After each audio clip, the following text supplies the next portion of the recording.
Selamat siang pemirsa, seputar info kembali hadir di sela-sela aktivitas Anda.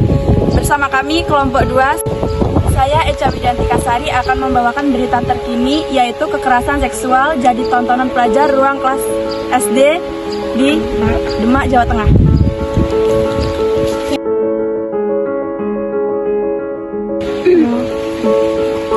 Dari mana video ini berawal? Video adegan kekerasan seksual yang dilakukan 2 pelajar di Demak beredar di media sosial beberapa hari terakhir ini.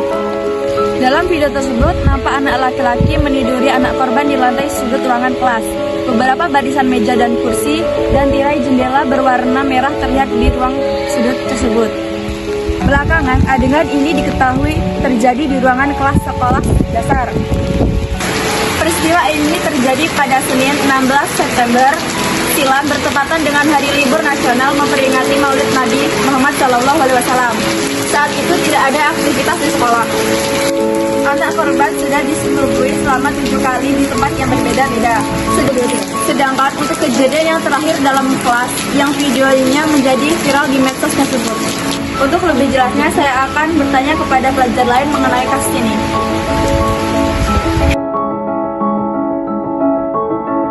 Apa motif pelajar laki-laki dan apa ancaman hukumannya? Motif anak hingga melakukan perbuatannya tersebut karena anak laki-laki sudah menjalani hubungan pacaran dengan anak korban sejak awal tahun 2024 dan seringnya menonton video porno di dalam handphone. Pelajar kelas 2 SMA itu juga disebut pelaku tunggal dan dijerat pasal tentang persetubuhan terhadap anak sebagaimana diatur dalam pasal 81 ayat 2 atau pasal 82 ayat 1 JO pasal 76E UU nomor 17 tahun 2016 tentang perlindungan anak. Pidana paling lama 15 tahun dan denda paling banyak 5 miliar. Bagaimana dengan anak saksi yang merekam peristiwa tersebut? Masih dalam pendalaman. Saat mengenai kasus ini, Kapolsek juga berkoordinasi dengan Dinas Sosial Kabupaten Demak. Oke, selanjutnya kita akan tanya ke pelajar lain. Bagaimana kondisi dan kebutuhan anak korban saat ini? Kondisi psikologis anak stabil, walaupun terkadang masih suka menangis di sekolah. Agus mengeklaim psikologis ibu dari anak korban juga diklaim stabil. Kalau bapaknya terkadang masih emosi apabila ada yang membicarakan kasus yang menimpa anaknya. Anak korban dan orang tuanya membutuhkan penguatan psikis untuk menghadapi persidangan. Mengenai kasus kemarin, mengapa kasus seperti ini bisa terjadi? Direktur LBH APK Apik Semarang, Raden Rara Ayu Hermawati Sasongko menilai ini adalah kasus kekerasan kekerasan seksual terhadap anak dengan pelaku anak. Mereka anak-anak tidak tahu apa yang mereka lakukan. Mereka hanya mencontoh orang dewasa. Selain itu, mereka terpengaruh dari konten-konten pornografi yang terjadi pada orang dewasa. Oke pemirsa, kita akan kembali bertanya ke pelajar yang pertama. Ayo. Bagaimana prosedur anak berhadapan dengan hukum?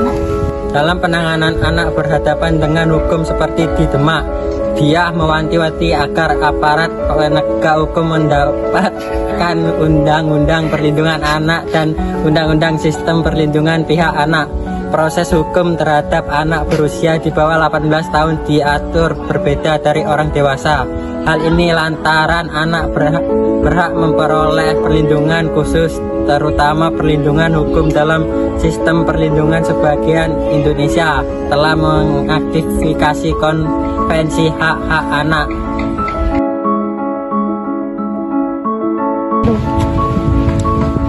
Jadi kesimpulan dari berita yang sudah kami buat adalah kekerasan seksual adalah setiap perbuatan merendah, menghina, menyerang, dan atau perbuatan lainnya terhadap tubuh, hasrat seksual seseorang, dan atau fungsi reproduksi secara paksa, bertentangan dengan kehendak seseorang yang menyebabkan seseorang itu tidak mampu memberikan persetujuan dalam keadaan bebas.